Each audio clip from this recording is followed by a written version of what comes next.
El inicio del siglo XX en México estuvo cabrón. Sin duda alguna, el tiempo de revolución en México fue de opresión, asesinato al por mayor, supervivencia y miedo. Fue una época en la que la dignidad y la moral eran un sueño que parecía no poder materializarse. Los pueblos sin qué comer y con la promesa de ofrecer su vida con tal de poder comer algo y poder vengarse de esas personas a las que volvían más ricas con su miseria y fuerza de trabajo. Una época que parecía una utopía sin dirección y perdida, en la que se mataban entre caudillos por la ambición de tener al país. Todo como resultado de que México era dirigido por un general y sus esenciales, que estaban cegados por el progreso, a cambio de la vida de todo el país. Al final, esta época como otras se encargó de explotar y usar como reemplazables a los pueblos. Las haciendas y provincias se llenaron de plomo, sangre y violación, a lo que en 1926, un viajero de origen alemán visitaría gran parte del país, plasmando en papel cómo era la miserable vida de la gente que más sufrió en México de principios del siglo XX. Bienvenidos a esta emisión de Editorial Mictlán sobre B. Traven. ¿Pero quién es B. Traven? Conocido popularmente como Bruno Traven, fue un escritor, marinero, fotógrafo, viajero y político anarquista. Siempre detestó la idea de la nacionalidad, de la publicidad y de volverse un personaje público. En su vida nunca reveló su verdadero nombre, siempre se mantuvo bajo sus seudónimos como Red Marut, Hal Crops, entre otros, por lo cual es difícil e incierto hablar de su vida. Él decía que sus libros tenían que hablar por sí mismos, pero se entiende por varios diarios suyos que él nació el 23 de febrero de 1882 en Schwäbisch-Brandenburgo, Oriental, Alemania, lo que hoy sería Schwäbisch, Polonia. Crece y estudia la escuela elemental, se vuelve aprendiz de montador mecánico y en 1901 se mudó a Wallenstein, Baja Sajonia, pero en 1901 a 1903 hace su servicio militar en Buchenburg. Luego trabaja como montador mecánico en Magdeburgo y 2 años después se vuelve gerente del Sindicato de Trabajadores de la Industria del Metal en Heldskirchen. En 1907, con el seudónimo de Red Marut, fue un actor en diversos teatros ambulantes y en el Teatro Municipal de Danzig y en el Teatro de Düsseldorf. Desde 1915 fue un escritor independiente y editor. Durante todo ese tiempo usó el seudónimo de Red Marut. A finales de la Primera Guerra Mundial empieza a volverse periodista anarquista y publicó entre 1917 y 1919 en Múnich la revista Die Eisenbahnbrenner, El Ladrillero en español. En 1918 y 1919 participa en la Revolución de Baviera y fue uno de los líderes intelectuales de la República Bávara de Consejos de Obreros, Soldados y Campesinos de Múnich. En este lapso, también fue funcionario de la República de Consejos de Múnich. Sin embargo, al caer la República Soviética de Baviera un año después, es perseguido y condenado a muerte.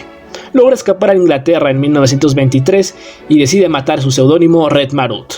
El bávaro de Múnich ha muerto, escribió en su diario el 26 de julio de 1924, que en sus propias palabras en el barco de la muerte diría: ¿Que dónde queda mi patria? En el lugar en el que esté y en el que nadie quiera saber quién soy, ni qué estoy haciendo, ni dónde estoy. Esa es mi patria, mi tierra. Llega al puerto mexicano de Tampico en ese mismo año y escribe El barco de la muerte, el cual en cierta medida describe su escape de Alemania. El libro tiene mucho éxito en su país natal, empieza a viajar dentro de México y en Chiapas se vuelve muy sensible por la forma de vida y tradiciones de las poblaciones locales, y decide quedarse en México para bajo diversos seudónimos escribir sobre estas y narrar las insurrecciones de oprimidos contra sus opresores, con un estilo directo y sencillo, pero una gran sensibilidad antropológica, cultural, social y moral. Pasa el resto de su vida en México, se vuelve amigo de varios personajes como David Alfaro Siqueiros, Diego Rivera, Frida Kahlo, entre otros. Después de un tiempo se establece en la Ciudad de México y en 1957 se casa con su editora, Rosa Elena Luján, con la que tiene un hijo. Varias de sus obras se vuelven muy famosas nacional e internacionalmente, tanto que les empiezan a hacer adaptaciones cinematográficas a las siguientes obras. El Tesoro de Sierra Madre, una película estadounidense que ganó 3 Oscars. La Rebelión de los Colgados, Canasta de Cuentos Mexicanos, Macario, tal vez una de las más famosas, principalmente aquí en México, pues también fue nominada al Oscar por Mejor Película Extranjera. Rosa Blanca y Días de Otoño. Traven escribió al menos 14 novelas y muchos cuentos más, de los cuales no tradujo muchos al español, pero que se recogieron en la antología Der Buch en 1928. El 26 de marzo de 1969, Traven murió a los 87 años, y a petición suya, sus cenizas fueron esparcidas en el río Jatate, en la selva de Chiapas. En cuanto sienta que se aproxima mi fin, me refugiaré como una bestia en la maleza más tupida, donde nadie pueda seguirme. Ahí esperaré la sabiduría infinita con gran devoción y reverencia, y volveré. en paz y con tranquilidad a la gran unidad de la que surgí al nacer. Daré las gracias a los dioses si tienen bien saciar con mi cadáver el hambre de sopilotes famélicos y perros abandonados, para que no quede ni un huesito blanco. Aún no se sabe con exactitud cuál fue el verdadero nombre de Traven, pero a lo largo de la historia se ha podido creer que pudo ser Bernhard Traven Torsvand o también Otto Feige. No se puede asegurar del todo, pues varias de esta información fue sacada gracias a investigaciones que hicieron otros historiadores, académicos y también por diarios que se encontraron de él. Resumen de sus cuentos y novelas. En este video no vamos a hablar sobre novelas en específico, pues estas se merecen videos propios, así que continuemos mejor con los cuentos. Los cuentos de B. Traven no son tan cortos pero tampoco largos, suelen mantenerse en una duración general de 20 páginas, sin importar tanto las ediciones. Tanto los cuentos y novelas de Traven no manejan una serie de figuras retóricas excesivas, pero sí mantienen como todo buen cuento un sentido metafórico, de intensidad continua y de efecto. Se hace una aproximación real y cruda a la cultura mexicana subyugada por su propio país en la primera mitad del siglo XX.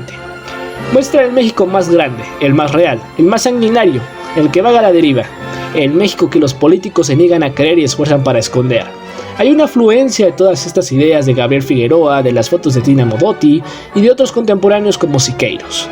Se refleja una nítida corriente contra el inmenso mar del positivismo y modernismo que inundó al México contemporáneo. Pero aquí lo importante es, ¿cuál es la trascendencia de este México sanguinario que B. Traven se encargó de plasmar? Bruno Traven, al igual que Juan Rulfo, hacen una gran reflexión del México que quedó después de la Revolución. Se ponen a juzgar si valió la pena, si le dio algo a quienes le hicieron posible. Demuestra que tal vez, pero que se la chingaron de igual forma en ese círculo vicioso donde el problema está en la estructura social. B. Traven explota grandiosamente el siguiente dicho: el que nunca ha tenido y llega a tener, loco se quiere volver. A través de esta idea, Traven hace un contraste trascendental de los dos Méxicos, del centralizado y del orillado.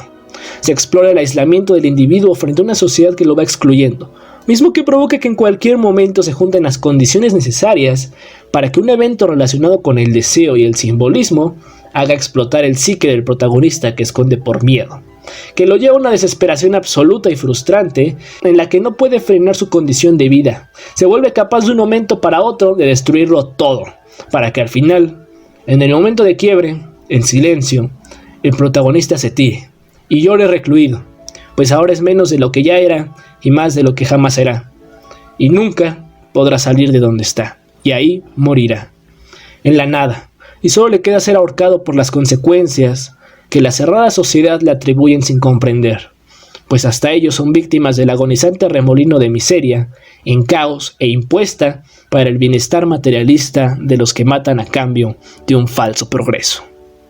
Esto fue Editorial Mictlán.